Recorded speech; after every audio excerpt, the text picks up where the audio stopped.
मैं उनसे थोड़ा सा सहमत नहीं हूं, क्योंकि आज की तारीख में भगवंत मान जी खाली पंजाब के लोकप्रिय मुख्यमंत्री नहीं है, पूरे देश के लोकप्रिय मुख्यमंत्री हैं।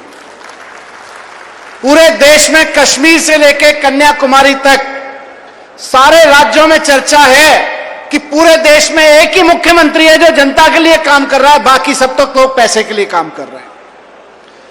भगवंत मान जी पूरे देश में एकमात्र मुख्यमंत्री हैं जो दिन रात जनता के लिए काम कर रहे हैं।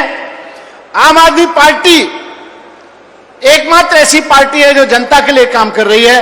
बाकी सारी पार्टियों के नेता या तो अपने मंत्रियों, विधायकों और मुख्यमंत्रियों की जेब भरने के लिए या पार्टी के लिए चंदा जुगाड़ने के लिए ताकि इलेक्शन में काम आ सके, उसके लिए काम कर रहे हैं। लेकिन पूरे देश के लोग जानते हैं, और इसीलिए आज भगवंत मान जी सिर्फ पंजाब में नहीं, आपके नेता पूरे देश में पॉपुलर हैं इस बात के लिए कि एक ही तो मुख्यमंत्री है जो ईमानदारी से काम कर रहा है, दिन रात जनता के लिए काम कर रहा है। तो आपको बधाई इस बात के लिए कि आपने ऐसा मुख्यमंत्री चुन के दिया है जो आम आदमी पार्टी के लिए नहीं बल्कि पूरे देश के लिए मान का विषय है। और मोगा वालों को तो डबल बधाई, क्योंकि आपने ऐसी विधायक चुन के भेजी है जो पूरे पंजाब में आम आदमी पार्टी के महिला संगठन को इतनी मेहनत से आगे बढ़ा रही है जो अब तक किसी ने नहीं बढ़ाया।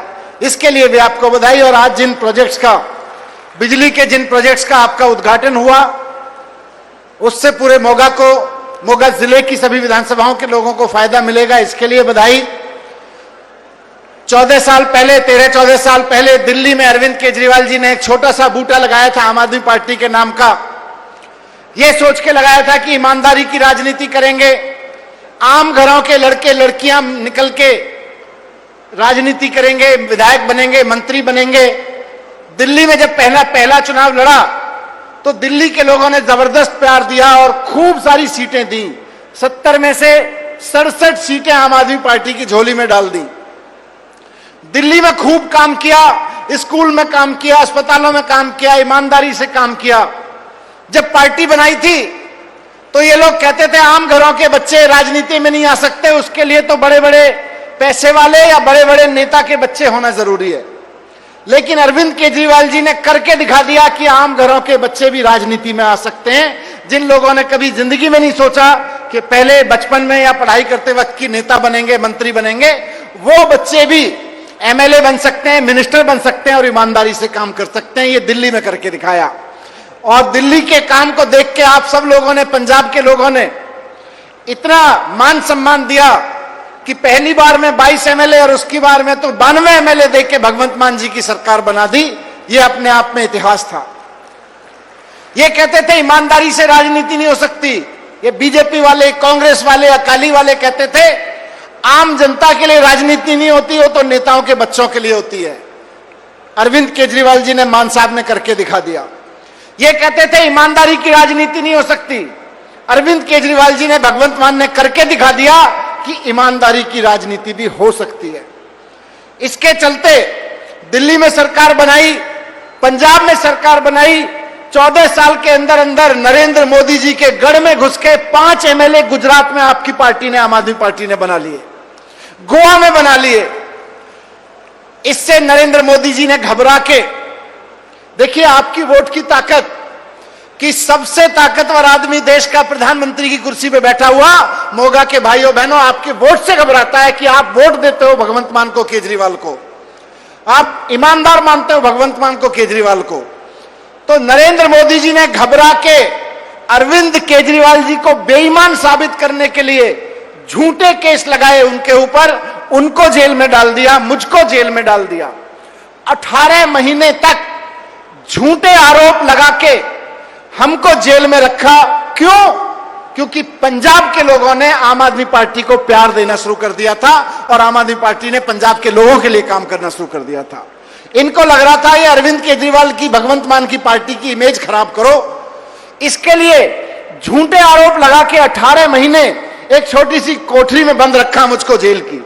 अरविंद केजरीवाल जी को रखा, संजय सिंह जी को रखा जो आज पूरे देश की आवाज है, झूठे केस लगा लगा के रखा। लेकिन कहते हैं ना, जब आप ईमानदारी से काम करो तो सारी कुदरत साथ देती है, भगवान भले ही कितने रावण सामने खड़े हो जाएं। इस केस में भी यही हुआ। अरविंद केजरीवाल जी के बारे में, संजय सिंह के बारे में, मेरे बारे में, भगवंत मान जी की पार्टी के बारे में, आपकी अपनी पार्टी के बारे में अदालत ने बोला कि बीजेपी ये झूठे आरोप लगा रही है, इनमें कोई दम नहीं है। अरविंद केजरीवाल कट्टर ईमानदार हैं, भगवंत मान कट्टर ईमानदार हैं, मनीष सिसोदिया कट्टर ईमानदार हैं, ये अदालत ने भी बोला। आपसे आज मैं बस यही विनती करने आया हूं, ये लोग अपने बच्चों को नेता बनाने के लिए, अपने बच्चों के बिजनेस को आगे बढ़ाने के लिए, अपने दोस्तों के बिजनेस को आगे बढ़ाने के लिए लोगों को लूटते हैं। इनके झांसे में नहीं आना है, क्योंकि इनके झांसे में आने का मतलब है स्कूल बंद करवा देना, अस्पताल बंद करवा देना, ये जो बिजली के प्रोजेक्ट शुरू हुए हैं इनको बंद करवा देना। तो 4 साल बड़े शानदार बीते हैं पंजाब के लोगों के।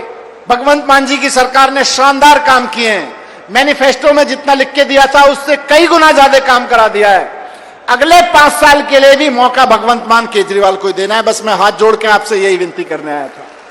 हमारे कार्यकर्ता बैठे हैं, कुछ आगे बैठे हैं, यहां बैठे हैं। कल मुझको एक कार्यकर्ता ने कहा, मान साहब, एक कार्यकर्ता ने कहा सर थोड़ी और मेहनत कर लेते हैं, अभी सरकार के 6 महीने बच गए हैं और काम कर लेते हैं।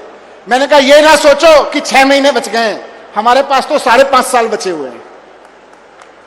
6 महीने नहीं है, 5 साल 6 महीने बच गए हैं हमारे पास। अभी सरकार केवल 6 महीने की नहीं है, अगली सरकार भी बन रही है और 5 साल 6 महीने आपकी सरकार अभी चलने वाली है, उसके बाद की बात बाद में करेंगे। तो 5 साल 6 महीने की तैयारी करो। ये प्रोजेक्ट आपने उद्घाटन कराए, 10,000 का 10 लाख का बीमा मान साहब ने करा दिया सबका। सारे लोग अपना अपना बीमा करा दो, कोई इलाज कराने के लिए पैसे की सोचने की जरूरत नहीं है। 1,000 और 1,500 रुपए बहनों के लिए मान साहब ने दे दिया। बच्चे घर में आए, बच्चों को शानदार पढ़ाई देने के लिए मान साहब ने स्कूल अच्छे बनवा दिए। 56,000 कितनी 65,000 नौकरियां आपके लिए दे दी। युद्ध नशे के विरुद्ध में गांव में टीमें भेज के पुलिस के ईमानदारी से करवा के नशे का बिकने का कारोबार धंधा चौपट करा दिया। तो आप सबको इस सब के लिए बधाई। अगले 5.5 साल